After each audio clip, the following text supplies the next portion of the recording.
Hello friends, this is Madhu and welcome to our YouTube channel M with Madhu. दोस्तों, इस video में हम discuss करेंगे बाल मनोविज्ञान के कुछ इम्पोर्टेंट क्वेश्चंस। ये वीडियो जो भी टीचिंग से रिलेटेड एग्ज़ाम है उन सभी के लिए बहुत महत्वपूर्ण है, चाहे वो DSSS भी हो, REET, UP TET, C TET, super TET, कोई भी टीचिंग से रिलेटेड एग्ज़ाम जिसमें बाल मनोविज्ञान से क्वेश्चन आते हैं, ये उसके लिए बहुत इम्पोर्टेंट है। तो चलिए स्टार्ट करते हैं, डिस्कस करते हैं कुछ क्वेश्चंस।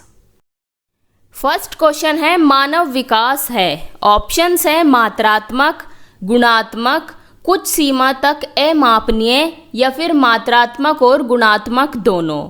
तो जो मानव विकास है वो मात्रात्मक और गुणात्मक है, दोनों है। तो फर्स्ट का राइट ऑप्शन होगा ऑप्शन 4।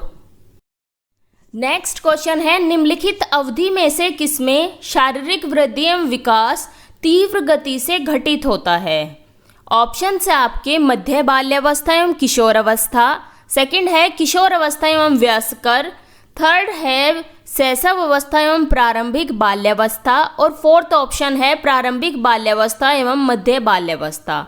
इसमें पूछा है आपसे शारीरिक वृद्धि एवं विकास तीव्र गति से कौन सी अवस्था में घटित होता है। तो इसका सही जवाब है ऑप्शन थर्ड, शैशव अवस्था और प्रारंभिक बाल्यावस्था। जो इन्फेंसी और अर्ली चाइल्डहुड है उसमें सबसे ज़्यादा तीव्र गति से घटित होता है शारीरिक वृद्धि और विकास। नेक्स्ट क्वेश्चन है सबसे अधिक गहन और जटिल सामाजिकरण होता है। ऑप्शंस है पूर्व बाल्यावस्था के दौरान, प्रौढ़ावस्था के दौरान, व्यक्ति के पूरे जीवन में या फिर किशोर अवस्था के दौरान। तो जो सबसे ज़्यादा गहन और जटिल समाजीकरण होता है वो होता है पूर्व बाल्यावस्था में। तो इसका सही जवाब है ऑप्शन फर्स्ट, पूर्व बाल्यावस्था के दौरान।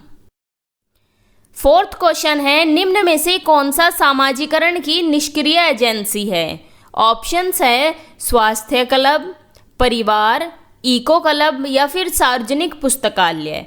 इसमें पूछा है सामाजीकरण की निष्क्रिय एजेंसी। तो इसका सही जवाब है ऑप्शन फोर्थ, सार्वजनिक पुस्तकालय। क्योंकि पुस्तकालय में कोई एक दूसरे के साथ इंटरेक्ट नहीं करता, बात नहीं करता, तो वो एक निष्क्रिय एजेंसी हुई सामाजीकरण की।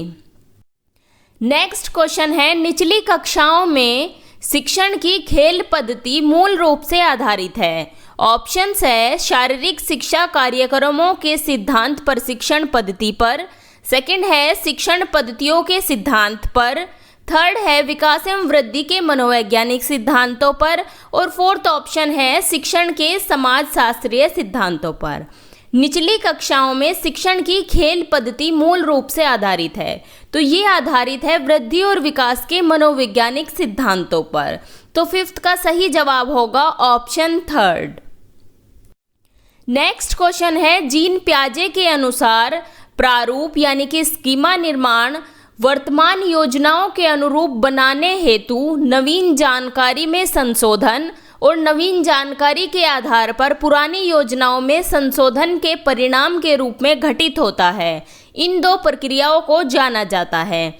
ऑप्शन है आपके साम्यीकरण और संशोधन के रूप में, सेकंड है समावेशन और समायोजन के रूप में, थर्ड है समायोजन और अनुकूलन के रूप में और फोर्थ ऑप्शन है समावेशन और अनुकूलन के रूप में। तो इसका सही जवाब है ऑप्शन सेकंड, समावेशन और समायोजन के रूप में।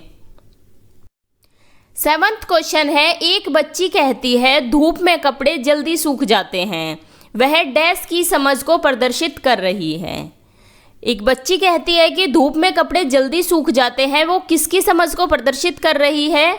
ऑप्शंस है प्रतीकात्मक विचार यानी कि सिंबॉलिक थॉट, सेकंड है अहम केंद्रित चिंतन ईगोसेंट्रिज्म, कार्य कारण कॉज एंड इफेक्ट और फोर्थ है विपेय चिंतन रिवर्सिबल थिंकिंग।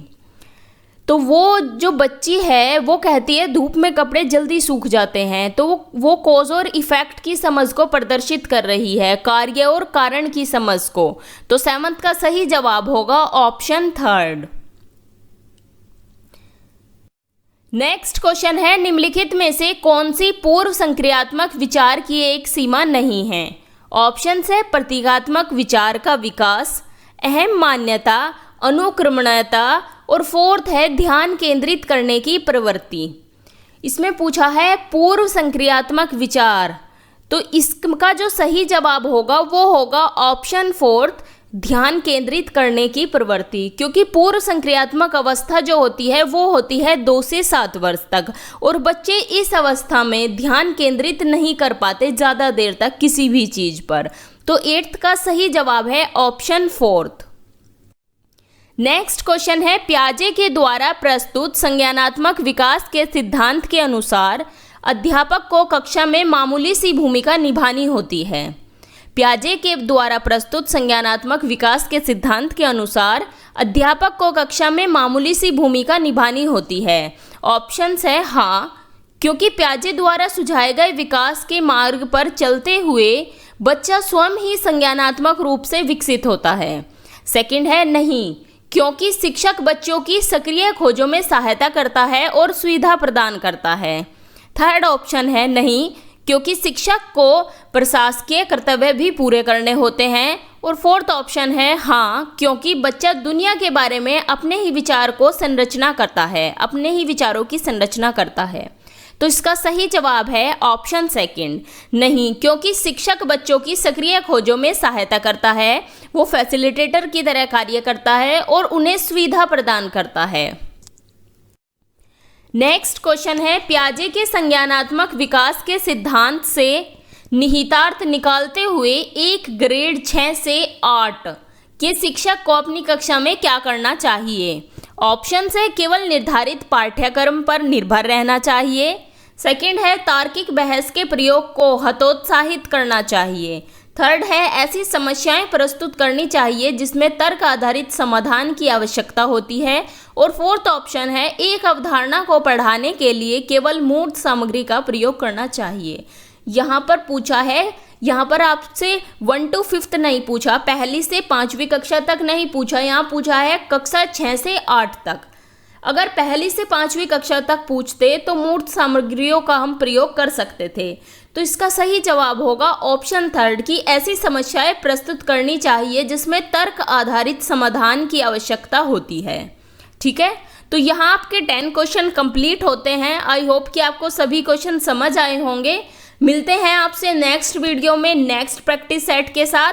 तो चलिए, थैंक्स फॉर वॉचिंग। अगर आपको वीडियो अच्छी लगी हो तो इसे लाइक करें, अपने व्हाट्सएप स्टडी ग्रुप में शेयर करें और चैनल को सब्सक्राइब करें और साथ ही बेल आइकन को भी प्रेस कर दें जिससे आपको लेटेस्ट वीडियो के नोटिफिकेशंस मिलते रहें।